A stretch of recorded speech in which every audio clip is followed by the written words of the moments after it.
Before we start, tell me where you are listening from in the comments. Maybe you are someone who thinks that successful people have figured out love and relationships. Maybe you assume that having money and achievements means you never struggle with loneliness or fear of opening your heart. Maybe you have never sat in a mansion worth millions, surrounded by everything you thought you wanted, wondering if you're capable of loving anyone without them eventually walking away. This conversation is for you.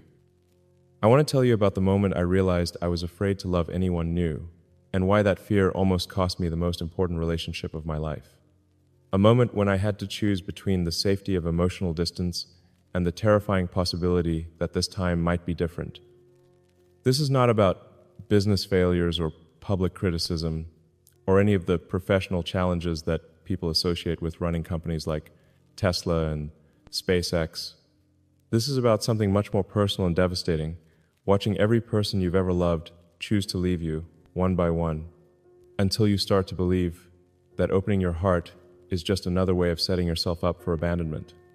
Today I want to share this story because I believe many driven people carry this same fear without understanding how it shapes every relationship they try to build. You protect yourself from rejection by never fully opening your heart, but that protection becomes a prison that keeps you from experiencing the deep connections that make life meaningful, no matter how much success you achieve professionally. The fear began when I was 8 years old, living in Pretoria, and I experienced my first real heartbreak. Not romantic love, but something that felt just as devastating to a child who didn't understand why people promised to stay and then chose to leave. My best friend at school was a boy named Marcus who lived 3 streets away from our house. We spent every afternoon together, building things with Lego, creating elaborate stories with our action figures, dreaming about the inventions we would create when we grew up. Marcus was the first person outside my family who seemed to genuinely understand the way my mind worked. We had been inseparable for 2 years when Marcus's father got a promotion that required the family to move to Cape Town. I remember the day Marcus told me they were leaving, how confused I felt that something as arbitrary as his father's job could destroy the most important friendship of my young life. We promised to write letters, to visit each other during school holidays, to remain best friends despite the distance. For the first few months, we exchanged weekly letters filled with details about our new schools, our new friends, our ongoing projects and interests. But gradually, the letters became less frequent. Marcus made new friends in Cape Town, got involved in different activities, developed interests that I couldn't share from hundreds of miles away. Within a year, our correspondence had stopped completely, and the friendship that had meant everything to me existed only in my memory. I learned that even the strongest connections could be broken by circumstances beyond your control, and that people could genuinely care about you while still choosing to move on when maintaining the relationship became inconvenient. When I was 12, my family moved to Canada, leaving behind everything familiar to start over in a new country. The move was necessary for our future, but it meant leaving behind the few friendships I had managed to build after losing Marcus, the teachers who had encouraged my interest in technology, and any remaining connection to the life I had known.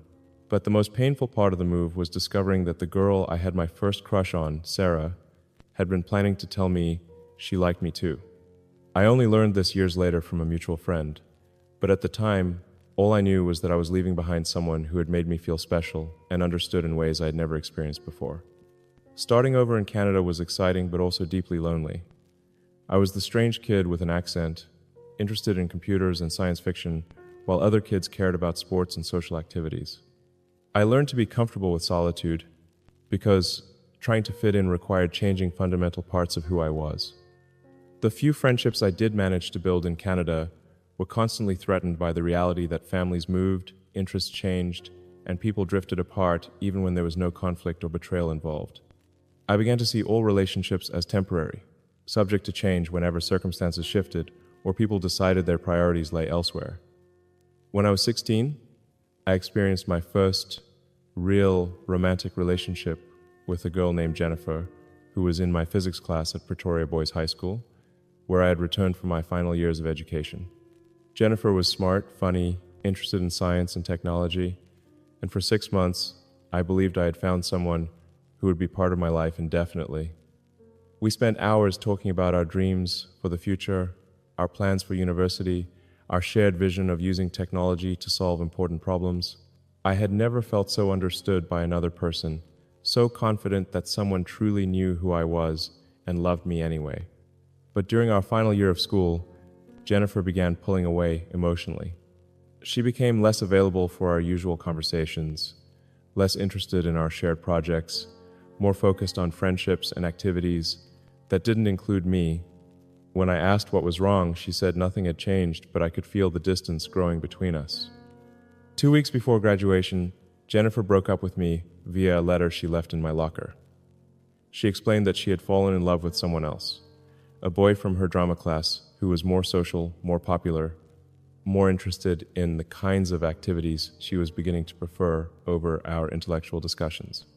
She said she cared about me deeply but had realized we were too different, that she wanted to experience a more typical social life in university rather than the intense, focused relationship we had built together. She wished me well and hoped we could remain friends, but she needed space to explore who she was becoming. Reading that letter taught me that love could end not because of fights or betrayals, but simply because people changed and decided they wanted different things. Jennifer hadn't stopped caring about me, but she had stopped choosing me, and somehow that felt even more devastating than if she had been cruel or dishonest. I learned that you could be everything someone claimed to want in a partner: intelligent, ambitious, caring, faithful, and they could still decide that someone else was more appealing, more exciting, more worth their time and attention. During my time at Queen's University, and later at the University of Pennsylvania, I made several close friendships and had a few romantic relationships. But I approached them all with the caution that previous losses had taught me. I cared about people, but I always maintained some emotional distance that would allow me to survive if they chose to leave. I told myself this independence was strength, that I was developing the self-reliance necessary for achieving ambitious goals. But what I was really learning was that caring about people made you vulnerable to abandonment, and that the safest approach to relationships was to keep them meaningful but not essential to your well-being. This pattern became more pronounced as I started companies and achieved professional success. The demands of building businesses provided a convenient excuse for avoiding emotional intimacy, but the real reason I kept relationships at arm's length was that I had learned too early that people leave not because they stop loving you, but because they find something better. My first marriage to Justine was an attempt to build the kind of deep, lasting connection I had been avoiding, but I approached it like a project to be optimized rather than a relationship to be nurtured. I thought that if I could provide security, intellectual partnership, and shared goals, love would naturally sustain itself. Justine was brilliant, accomplished, someone who understood my ambitions and shared my vision for using technology to benefit humanity. We had intense conversations about literature, philosophy, and the future we were building together. For the first time since Jennifer, I believed I had found someone who would choose to stay. But I had never learned how to be emotionally present in a relationship, how to be vulnerable about my fears and insecurities, or how to handle the normal conflicts and disappointments that all marriages involve. When Justine needed emotional support that I didn't know how to provide, I focused on solving practical problems instead of addressing the underlying distance between us. After several years of marriage and having 5 children together, Justine began expressing frustration with what she called my emotional unavailability. She said I was an excellent provider and co-parent, but a distant husband, someone who was present but not truly accessible for the kind of intimate partnership she needed. I tried to address her concerns by being more attentive, more communicative, more involved in family activities. But I couldn't overcome the fundamental distance I maintained as protection against the possibility that even Justine might eventually decide she would be happier without me. When Justine asked for divorce, I felt like a failure, but I also felt confirmed in my belief that even the most carefully built relationships were ultimately temporary. We had shared goals, values, children, and a life together, but somehow that hadn't been enough to prevent her from concluding that she would be better off starting over without me. My relationship with Tallulah Riley followed a similar pattern. Tallulah was intelligent, creative, someone who appreciated my work and shared my interests in technology and space exploration. We married twice, both times believing we had figured out how to make our connection sustainable. But both times, the relationship ended because I maintained the emotional protection that made real intimacy impossible. Tallulah could sense that I was holding back, that I was present but not fully committed, that I was preparing for her eventual departure even while trying to build a future together. She would confront me about this distance, and I would explain it as focus on important work, as the necessary sacrifice required for building companies that could benefit humanity. But the truth was that I was afraid of caring about her completely because everyone I had ever loved had eventually chosen to leave. My subsequent relationships with Amber Heard and later with Claire Boucher followed similar patterns. I would be attracted to intelligent, accomplished women who shared my interests and values, but I would maintain the emotional distance that had become my default approach to avoiding the pain of abandonment. Each relationship would begin with excitement and optimism, but eventually, my partners would recognize that I was holding back emotionally, that I was present but not fully available, that I was protecting myself from the kind of vulnerability that real intimacy requires.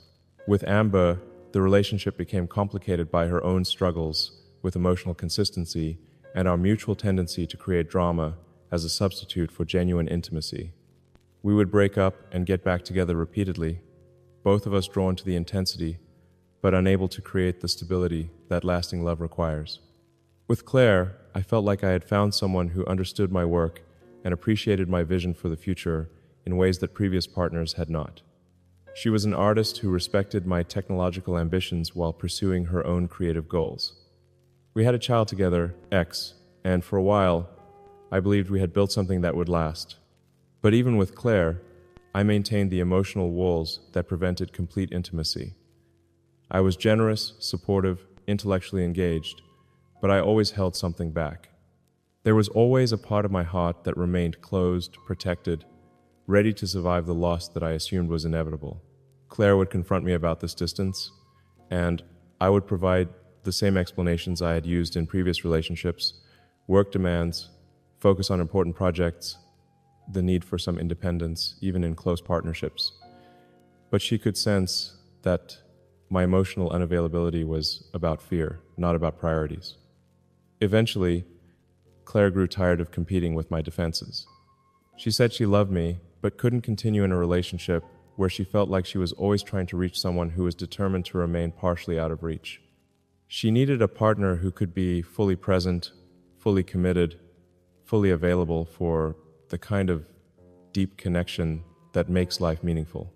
When Claire and I separated, I realized that I had repeated the same pattern in every significant relationship of my adult life. I had found remarkable women who were intelligent, accomplished, compatible with my goals and values, but I had been unable to offer them the complete emotional presence they deserved. The problem wasn't that these women were wrong for me or that our relationships lacked substance. The problem was that I had never learned how to love someone without constantly preparing for their departure, and that preparation had become a self-fulfilling prophecy that created the distance which eventually drove them away. After Claire and I separated, I spent months reflecting on why every relationship in my life had followed the same trajectory. I realized that the abandonment I had experienced as a child, not through death or tragedy, but through the ordinary ways that people choose to leave when they find something better, had taught me that love was conditional and temporary. I had learned that even when someone cared about you genuinely, they could still decide that caring about someone else was more appealing, more exciting, more worth their investment of time and energy. This knowledge had made me approach every subsequent relationship with the expectation that it would eventually end, and that expectation had prevented me from offering the complete emotional commitment that might have made those relationships sustainable. I began working with a therapist who helped me understand that my pattern of emotional distance was not wisdom or self-protection, but a defense mechanism that was preventing me from experiencing the deep connections I actually wanted. She helped me see that the people who had left my life, Marcus, Jennifer, Justine, Tallulah, Amber, Claire, had not abandoned me because I was unlovable or deficient, but because I had never learned how to be fully present in relationships, and that absence had created a loneliness that eventually became unbearable for my partners. The work of learning to be emotionally available has been some of the most difficult personal development I have ever undertaken. Changing patterns of emotional protection that have been 40 years in the making requires constant attention and practice. But I have begun to understand that the fear of abandonment that has shaped my approach to love is actually a fear of vulnerability, and that vulnerability is not weakness, but the prerequisite for the kind of deep connection that makes relationships sustainable and meaningful. I am learning to be present in relationships without constantly evaluating whether my partner might leave, to make emotional commitments that assume the relationship will continue rather than protecting myself by expecting it to end. Most importantly, I am learning that the love I offer must be complete and unreserved if I want to receive that kind of love in return, and that holding back emotionally guarantees the very abandonment I have spent my life trying to avoid. The pattern of loss that shaped my understanding of love was not random or inevitable. It was the predictable result of approaching relationships with defenses that prevented real intimacy while hoping for connection that requires complete vulnerability. If you are someone who has been hurt by abandonment or rejection and finds yourself holding back in relationships to protect yourself from experiencing that pain again, I want you to know that your fear is understandable and your caution is natural. But I also want you to know that emotional distance creates the very abandonment it seeks to prevent, and that the people who leave are often responding to the loneliness created by your protection, rather than rejecting who you are when you are fully present. The capacity for deep love requires the willingness to be hurt, and that willingness is not naivety but courage. Sometimes the most important thing you can do is risk the vulnerability that makes abandonment devastating, because that same vulnerability is what makes connection possible. Share this with someone who might be protecting themselves from love because they are afraid of being left.